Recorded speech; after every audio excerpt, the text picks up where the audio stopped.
Yes.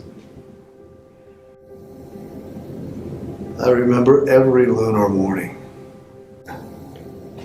My late wife and I, we'd put on our gravity suits and fly over the sea of clouds over by the dust dunes. Stop by the Udacell on the end of the Western Rim and just wait for the sun to come up.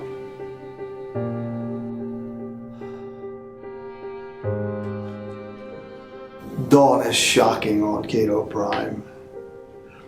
1 minute, you're in the darkest night you can imagine. The next second, the sun just pops up.